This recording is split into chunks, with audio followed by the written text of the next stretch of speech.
Assalamualaikum warahmatullahi wabarakatuh.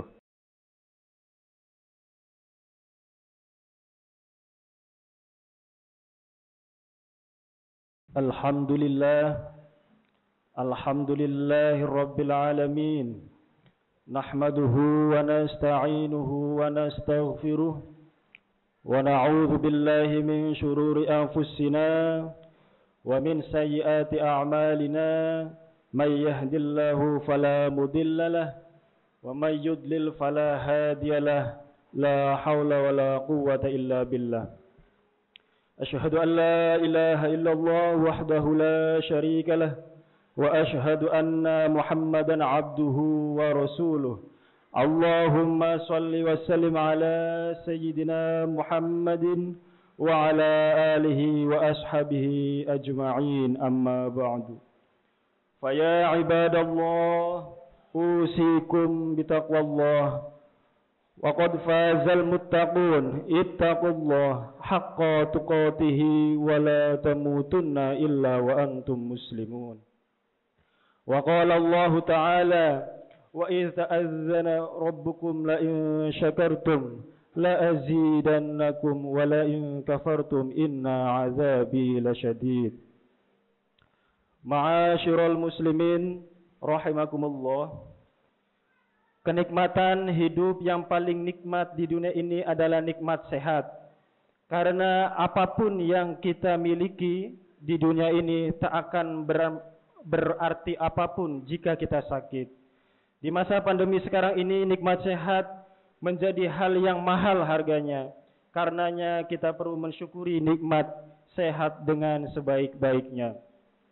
Wa in ta'addu ni'matullahi la tuhsuha innal insana ladzalumun kafar. Dan jika kalian menghitung nikmat Allah, niscaya kalian tidak akan mampu menghitungnya. Sesungguhnya manusia sangat zalim dan banyak mengingkari nikmat. An-Nahl ayat 18. Nikmat sehat bukan suatu kemewahan seperti emas dan perak, tetapi menjadi mahal ketika kesehatan telah berubah menjadi sakit. Nikmat sehat merupakan mahkota tubuh. Saat kita terbaring sakit, kita baru sadar bahwa kesehatan sangatlah berharga. Orang yang mengabaikan kesehatan dirinya adalah orang yang membuang masalah untuk masa depannya. Bahkan menurut John Locke, seorang filosof Inggris, mengatakan bahwa jika dengan memperoleh pengetahuan malah merusak kesehatan kita, maka kita bekerja untuk hal yang tidak berguna. Pantas saja dalam suatu hadis diriwayatkan, An Ibni Abbas radhiyallahu anhuma qala Nabi sallallahu alaihi wasallam, ni'matani maghbun fihima katsirun minan nas, as-sihhatu wal faragh. Diriwayatkan dari Ibnu Abbas radhiyallahu dia berkata, Nabi sallallahu alaihi wasallam bersabda, ada dua kenikmatan yang kebanyakan manusia tertipu atau lalai padanya, yaitu kesehatan dan waktu luang. Hadis riwayat Bukhari. Dalam Mukhtasar Minhajul Qasid intisari dari kitab Ihya Ulumuddin diterangkan bahwa ada seorang orang miskin mengadukan kepada seorang alim. Lalu ditanya oleh orang alim tersebut, apakah engkau senang menjadi buta dengan mendapatkan 1000 dirham? Tidak, jawabnya. Apakah engkau senang menjadi bisu dan mendapatkan 10.000 dirham? Tanya ulang si alim. Tidak, jawabnya. Apakah engkau senang menjadi orang yang tidak punya kedua tangan dan kedua kaki dengan mendapatkan 20 dirham? Lanjut si alim, tidak, jawabnya. Apakah engkau senang menjadi orang gila dengan mendapatkan 10.000 dirham? Si alim terus bertanya, tidak, jawabnya. Dari kisah tersebut kita dapat memetik pelajaran bahwa nikmat sehat dan kesehatan jauh lebih berharga dibanding uang yang banyak ataupun harta yang berlimpah. Ma'asyiral muslimin rahimakumullah. Dalam Islam, menjaga kesehatan menjadi bagian penting dari prinsip-prinsip pemeliharaan pokok syariat, maqasidus syariah, yang terdiri dari pemeliharaan agama, hifdzuddin, pemeliharaan diri atau kesehatan, hifdzun nafs, pemeliharaan akal, hifdzul akal, pemeliharaan keturunan, hifdzun nasab, dan pemeliharaan harta, hifdzul mal. Sebaliknya, Islam melarang berbagai tindakan yang membahayakan kesehatan atau keselamatan jiwa. Sebagaimana tersebut dalam firman Allah yang artinya, dan janganlah kalian menjatuhkan diri kalian ke dalam kerusakan. Al-Baqarah 195. Dan ayat yang artinya, dan janganlah kalian membunuh diri kalian, sesungguhnya Allah Maha Penyayang kepada kalian. An-Nisa ayat 29. Badan kita punya hak yang harus dipenuhi agar terjaga kesehatan maupun keseimbangannya. Di antara hak badan adalah memberikan makanan pada saat lapar, memenuhi minuman saat haus, memberikannya istirahat saat lelah, membersihkannya saat kotor, dan mengobatinya saat sakit. Ajaran Islam sangat menekankan kesehatan. Agar tetap sehat, ada 10 hal yang perlu diperhatikan oleh kita semua, yaitu dalam hal makan, minum, gerak, diam, tidur, terjaga, hubungan seksual, keinginan-keinginan nafsu, keadaan kejiwaan, dan mengatur anggota badan. Diriwayatkan dari Al-Abbas bin Abdul Muttalib radhiyallahu anhu, ia berkata, aku pernah menghadap Rasulullah dan bertanya, ya Rasulullah, ajarkan kepadaku suatu doa yang akan aku baca dalam doaku. Nabi Muhammad SAW menjawab, mintalah kepada Allah ampunan dan kesehatan. Lalu kemudian aku bertanya lagi kepada Rasulullah, ya Rasulullah, ajarkan kepadaku suatu doa yang akan aku baca dalam doaku. Nabi menjawab, wahai Abbas, wahai paman Rasulullah SAW, mintalah kesehatan kepada Allah di dunia dan di akhirat. Hadis riwayat At-Tirmidzi.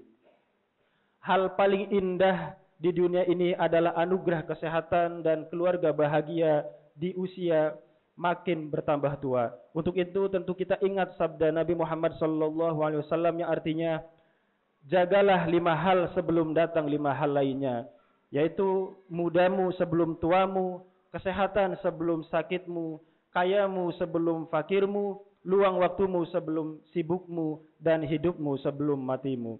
Hadis riwayat Al-Hakim. Ma'asyiral muslimin rahimakumullah. Sejak pandemi terjadi, kesehatan semakin terlihat penting bagi masyarakat. Wabah COVID menyadarkan masyarakat tentang pentingnya menjaga kesehatan.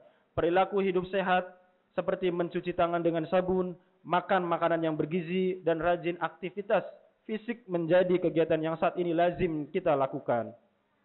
Hal ini disebabkan adanya keyakinan masyarakat bahwa melakukan kegiatan-kegiatan tersebut merupakan langkah yang efektif yang dapat menghindari diri dari penularan virus corona tersebut.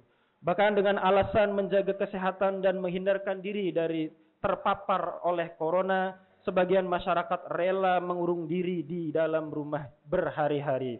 Untuk itu, mari kita ingat dan syukuri nikmat sehat ini sebaik-baiknya agar dapat menggunakannya untuk beribadah dan melakukan berbagai aktivitas yang bermanfaat dalam kehidupan. Fadhkuruni azkurkum washkuruli wala takfurun.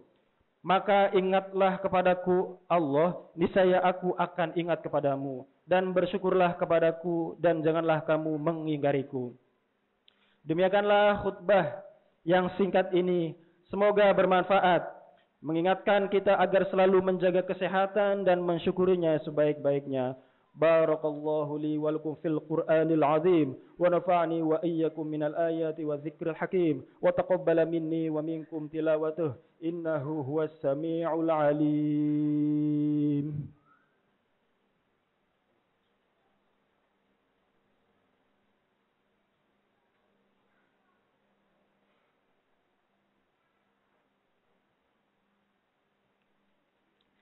Alhamdulillahi rabbil alamin.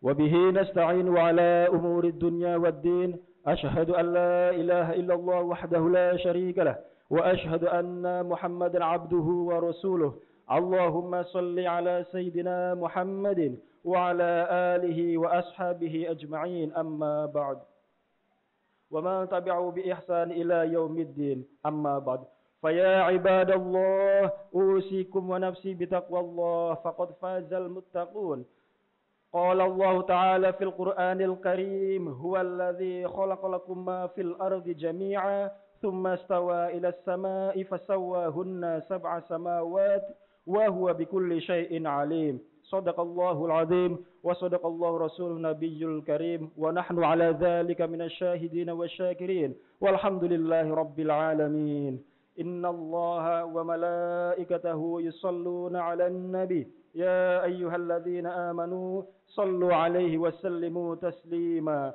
اللهم اغفر للمسلمين والمسلمات والمؤمنين والمؤمنات الأحياء منهم والأموات سميع قريب مجيب الدعوات وقاضي الحاجات ربنا لا تؤاخذنا إن نسينا أو أخطأنا ربنا ولا تحمل علينا إصرا كما حملته على الذين من قبلنا ربنا ولا تحملنا ما لا طاقة لنا به واعف عنا واغفر لنا وارحمنا أنت مولانا فانصرنا على القوم الكافرين ربنا آتنا في الدنيا حسنة وفي الآخرة حسنة وقنا عذاب النار عباد الله أقيموا الصلاة